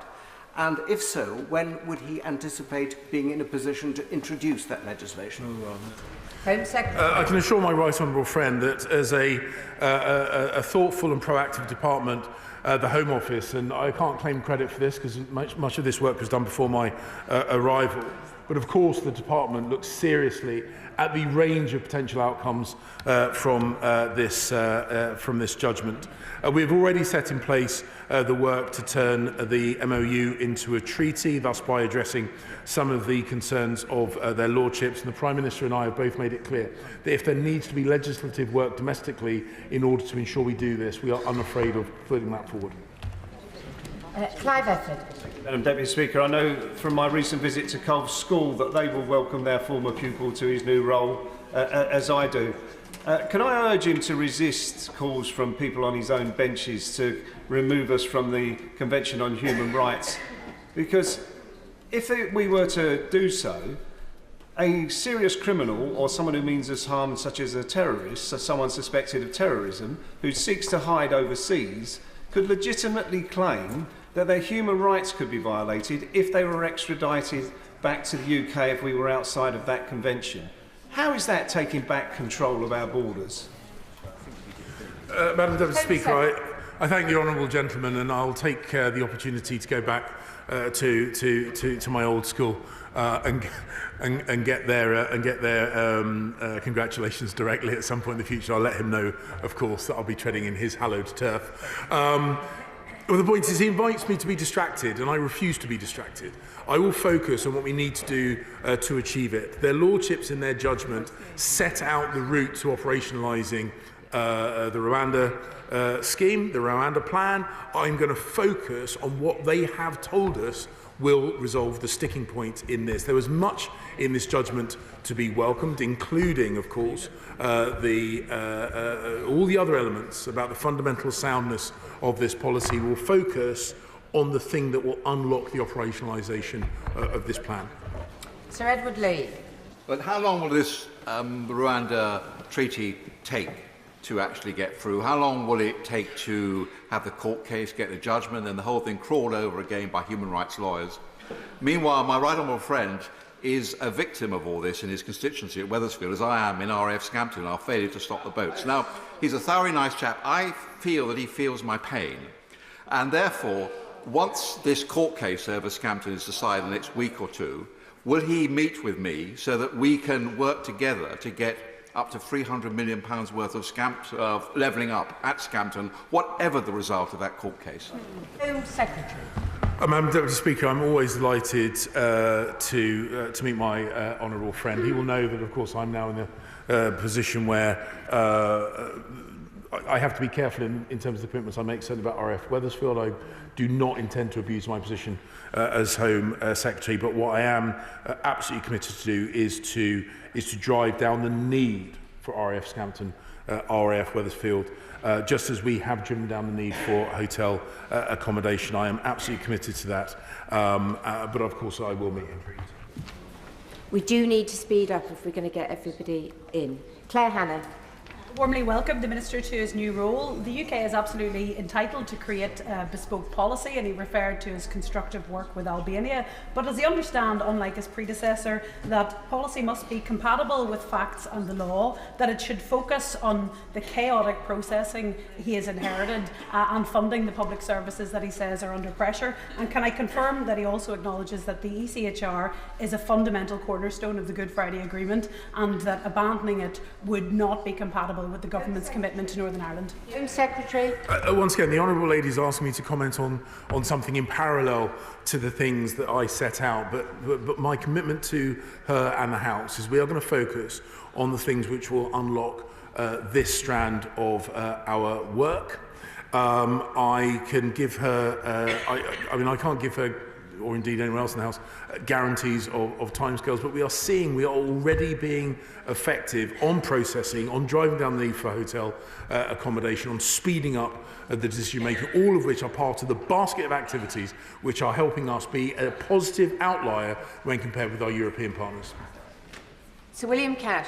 Thank you, Madam Deputy Speaker. There is a lot of tinkering going on here. Actually, the real problem is parliamentary sovereignty, and the rule of law, which my honourable friend referred to, is at the heart of this. If the law is clear and express, and use the not, as I did in an amendment a few years ago, the further point, if I may say, before the Attorney General jumps in, is to say that if we get the law right, we can then deal with what is effectively an international problem, and at the same time distinguish between economic illegal migrants and the proper refugees. Madam Deputy Speaker, I would caution the House grasping for silver bullet solutions. Sometimes the most effective government policy is just focus and graft. And I can assure the House, the Home Office, the ministers within it and the officials will be relentlessly focused on just the daily work that needs to be done to address this issue. We, of course, will look at what changes we need to make to operationalise the Rwanda scheme, but I would urge against people grasping for silver bullet solutions. They rarely are effective. Kerry McCarthy. The Rwanda scheme is callous, inhumane and ineffective. One might say the same about the former Home Secretary, and that's why I welcome the new Home Secretary to his post on the grounds that he couldn't possibly be any worse. I hope that he will consider the ethical dimension of this. The court has just ruled that Rwanda is not a safe country. But even if he doesn't he simply agree that it is not workable, it is not a good use of money, it will take a huge amount of effort to get to a place when anyone gets sent to Rwanda? Aren't there much better ways of pursuing this issue and destroying the small boats model? Home Secretary. Again, it's easy to criticise. It's easy to criticise ineffectually, and this is what I sadly hear from opposition benches far too often. No credible alternatives, just criticism. And the point is, we are pursuing a number of work streams which are already proving to be effective, which is why our numbers are going down at a time when almost all, indeed all of our European partners, are seeing illegal arrivals going up. So, we will continue working on multiple strands. We will continue pursuing the Rwanda plan, and at a point in time when the Labour benches finally decide to vote for something rather than against something, we will listen. But that day hasn't happened yet, and I am not suspecting it's going to happen anytime soon. Let's get briefer. David Simmons. Deputy Speaker, I warmly welcome the tone and the content of my right honourable friend's statement. Does he agree with me that in addition to the commitment to the ECHR, which is very much treasured by the settled refugee communities in my constituency, that this is an opportunity to reinvigorate the work with France, which has done so much to bear down on those numbers of small boat crossings in the way that he has described? Home Secretary. I can assure him and the House that we are doing extensive work with France. I once again pay tribute to my right honourable friend, the Immigration Minister, and it is working. This is the point. It is working, and therefore we will continue to pursue it. Thank you. Chris Stevens. Deputy Speaker, could the Home Secretary please answer the question from Honourable Friend for Glasgow Central? When are we going to get a meeting of Glasgow MPs with the Home Office to discuss those successful refugees who have been granted status? And can he say more widely what discussions he's having with local authorities across the UK on rehousing successful refugees? Home Secretary. My understanding is the officials from my department meet regularly on these issues. If there are specific cases, please bring them to my attention. Neil O'Brien. Madam Deputy Speaker, I welcome my honourable friend to his place, and I welcome his comments on the unfairness of illegal immigration for those who have come here legally. But the Supreme Court's verdict this morning is extremely comprehensive and reveals not just one obstacle but multiple obstacles to deporting people from this country. And if we want to deter the small boats, we need to be able to remove significant numbers of people extremely quickly. Given the comprehensive nature of this judgment this morning, can I encourage my right honourable friend against an incremental approach? It's clear from this ruling that we need to do something stronger now. We chose in the IMA not to take notwithstanding provisions. I think we do need them now. Secretary. I hear the point he makes about a powerful deterrent. We are absolutely committed to that. But I do say again, there are, in circumstances challenging as this, there are very rarely, and in my whole time in government and in politics, I've never once yet come across a silver bullet solution. We have to pursue all our lines of effort, and I give him my assurance we will continue to do so. Hal Williams.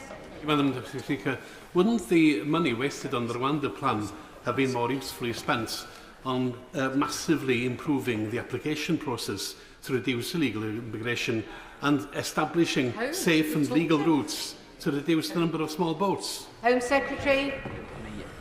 Madam Deputy Speaker, I'm wondering whether the microphones are working. There has been a tenfold increase in the pace of asylum processing this last year. We are increasing it. They are not mutually exclusive. We are doing all of them. Graham.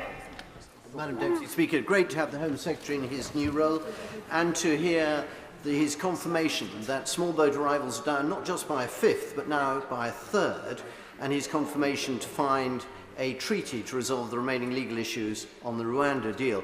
Will my right honourable friend also encourage his officials to share the data on asylum applications that are over a year old, so that with members of Parliament, so that we can prepare with our local councils housing solutions in advance? Secretary. I will absolutely take that idea on board. We want to do everything we can to make sure this process is as quick and as smooth as possible. Hannah Bardell.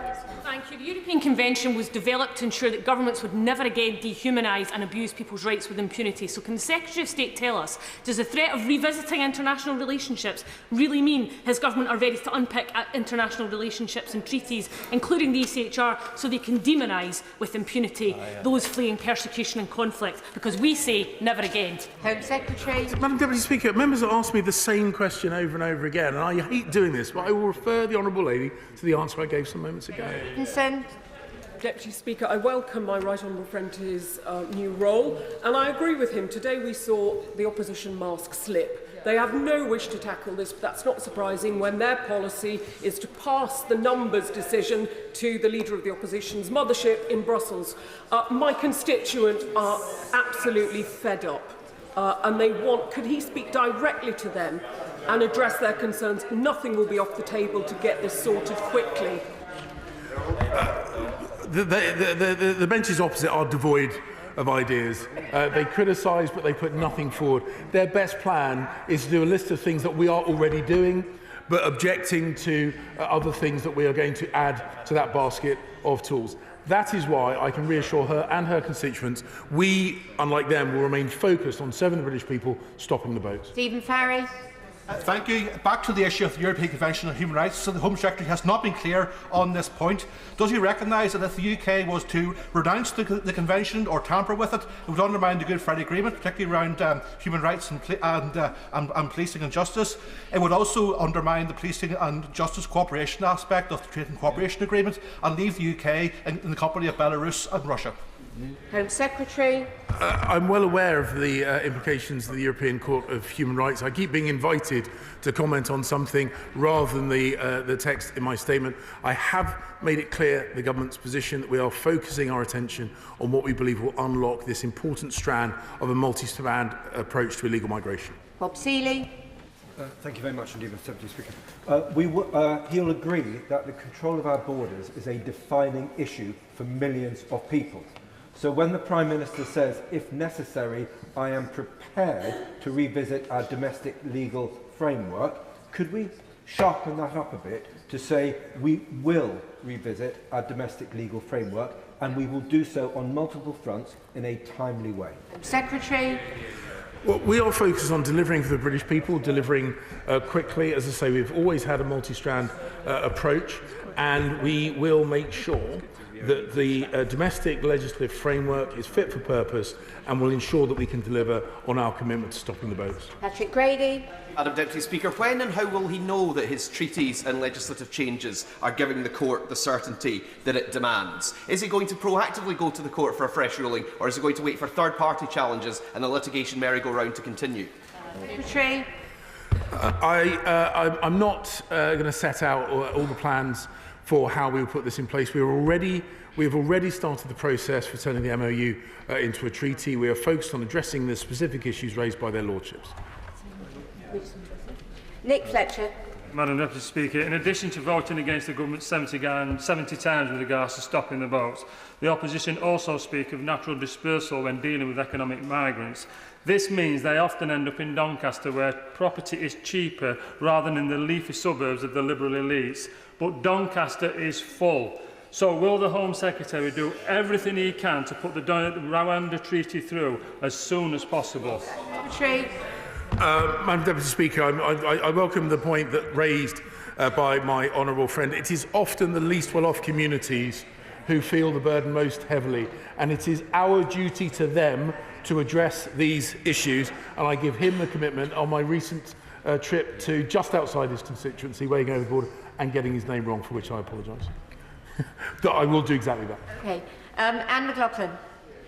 Thank you, Madam Deputy Speaker. This morning I met with a British Palestinian woman called Wafia. She told me that 30 members of her family have died in the last month in Gaza. She told me about her cousins who so far survived but are utterly traumatised and completely terrified. Now, should those cousins and their children somehow make it to these shores, albeit on the only route given to them by this government, i.e. the dangerous small boats crossings, is he seriously telling me he could look these people in the eye and tell them not only will they not be joining Wafia, but they'll be going to Rwanda, which is his eventual plan, and they will never be reunited with what remains of their family? Madam Deputy Speaker, I'm not going to be drawn on making comments on specific individuals without knowing the circumstances. It would be ridiculous for anyone in the House to try and do immigration processing across the dispatch box like that. Of course, I recognise, I've seen the pain and suffering the Palestinian people in Gaza are experiencing. We have got family reconciliation schemes as part of our safe legal routes, but I'm not going to make specific comments on individual cases, and the reason why I won't is obvious to anyone who gives it any thought. Gullis. Mr Speaker, the people of Stoke-on-Trent North, Kidsgrove and Tork want to know clear and simply, as well as looking at our legal framework here in the United Kingdom, will the Home Secretary be willing to disapply international treaties and conventions such as the ECHR and Refugee Convention in order to take back control of our borders, yes or no? I don't believe those things are necessary, but the point is our focus. We remain focused remain focused on what we need to do. And I've said a number of times, there are no silver bullets. This requires constant work, constant vigilance, constant effort, and I commit him and I commit to the whole House. That's exactly what we'll continue to do. Alan Brown. Thank you, Madam Deputy Speaker. According to the Home Office's own figures, it will cost £63,000 more to transport a vulnerable human being to Rwanda rather than let them stay in the UK. So if the government was to scrap this unlawful, inhumane and cruel policy, how much money would that save the taxpayers? Home Secretary. I don't agree. I don't agree with those numbers because ultimately, no, I don't agree with his interpretation of those numbers because ultimately it fails to take into consideration the cost to human lives, of not deterring people, putting their lives into the hands of criminals, putting their lives at risk on the open seas in small, dangerous dinghies. And he should be conscious that deterring this evil trade is a human good and something that we should be pursued. I'm amazed that he looks at it purely in pounds, shillings and pence and not in the cost to human life. David French. Will friend agree that it's classic Labour double standards that they appear to support the United Nations sending people to Rwanda but don't support the British government doing the same? A friend of every country except their own, I think. Thank you. The Home Secretary is clearly under a lot of pressure from his backbenchers on this, but can I remind him that ECHR is entwined throughout many years of devolved Parliament's legislation and indeed Scottish case law. So what assurances can he give that his government will not attempt to weaken or change the ECHR without consent from devolved administrations? Home Secretary. Well, with regard to amendments, when I was Foreign Secretary, I made the point that if you want to preserve institutions, they need to evolve. So nothing should be caught in aspic or frozen in amber. But ultimately, once again, she asks me to be distracted from our core effort, which is delivering on our multi-strand approach to attacking illegal migration. I refuse to do so. Greg Smith. Speaker, I very much welcome my honourable friend to his position and the clear determination he has shown in stopping the boats. However, speed is the metric by which our constituents will judge us. So once the dust has settled on the judgment, and it's clear whether we need a notwithstanding provision or other legislation, will he bring it to this House with the same speed that we brought things like the Coronavirus Act through so that we can shut down this evil trade of people smuggling? My honourable friend makes an important point. My commitment, which is absolutely echoed by the Prime Minister, is that we will, of course, look at our domestic legislative framework. We will take action. We have passed one of the most ambitious pieces of legislation. We are unafraid to do so. This is core. This is core to the lives of the British people and their confidence in the security of their country, and it is absolutely core to our mission as a government. Stuart C. MacDonald. Madam Speaker, what the Home Secretary is ultimately arguing for is a system whereby rich Western countries get to pack off asylum seekers and refugees to poorer countries that already bear a vastly disproportionate share of responsibility for sheltering refugees around the world. There is zero evidence that this will work. An abundance of evidence of the harm that it does to the individuals caught up in it. Isn't the point that it's not just illegal, but it's immoral and impracticable? Secretary. So what would he do, Madam Speaker? What would he do? Would he just say that every person in the world is a big place and there are lots of people in it? Is he credibly just saying that anybody choosing to come here by any means, including through the hands of evil criminals, should automatically have the right to? It is an untenable position. We are addressing poverty and conflict in the developing world. We are addressing climate change, which is affecting farmers in the developing world. We are doing all those things, but we are also discharging our duty to the British people to protect their borders. And if he doesn't feel that is a function of government, then he is wrong. Tom Hunt. Deputy Speaker, 18th of May 2020, the first time I raised this issue in this place. The Rwanda scheme was stuck in the courts for 18 months. Enough is enough. Does the Home Secretary agree with me that in his basket of tools, one of those tools needs to be a deterrent that is robust, and the timescales do matter? I've had enough, and all of my constituents have had enough. This is a matter of critical importance. Does the Home Secretary agree with me? Home Secretary.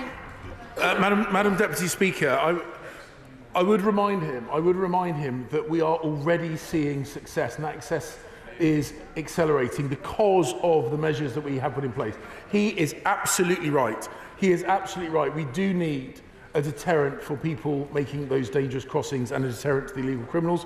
We are determined to deliver that, and we will do so in the face of the opposition who are desperately trying to prevent us from doing so. Madam Deputy Speaker, I very much hope the measures that my right honourable friend has set out will allow us to deliver Rwanda as soon as possible. But will my right honourable friend also look, as I've asked for on a number of occasions, other third countries that we could form partnerships with to deliver more processing overseas in a number of those other locations? Secretary.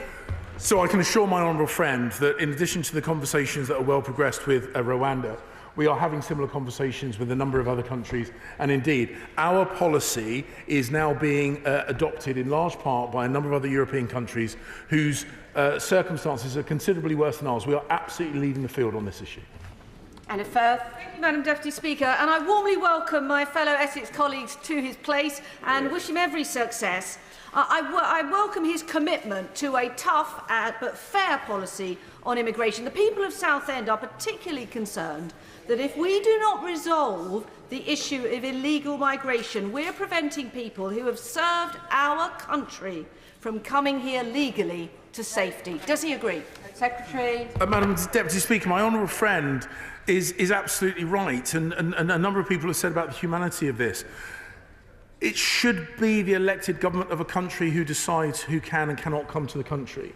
It should not be criminals. It should not be smugglers. It should not be people who prey upon the weak, because that would be the byproduct of a failure to address this. And this is what we see from the opposition, a complete vacuum where policy should live. And that vacuum encourages illegality and criminality. That is what we're seeking to address. Brendan Clark-Smith.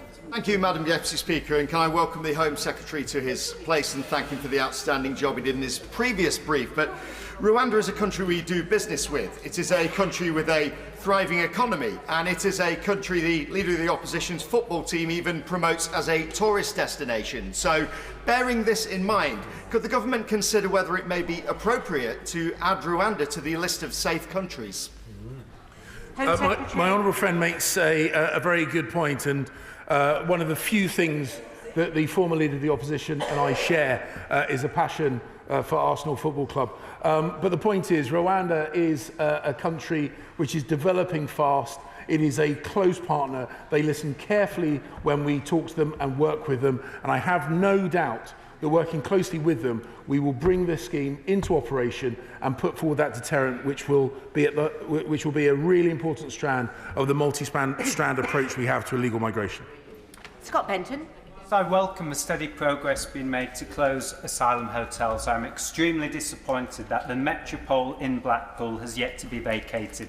This hotel is located in the poorest ward in the entire country, bar none, and the pressure on my local community and public services is absolutely immense. Is the Home Secretary able to give me an assurance that in the next batch of hotel closures, socio-economic conditions will be taken into account and the Metropole will finally be closed?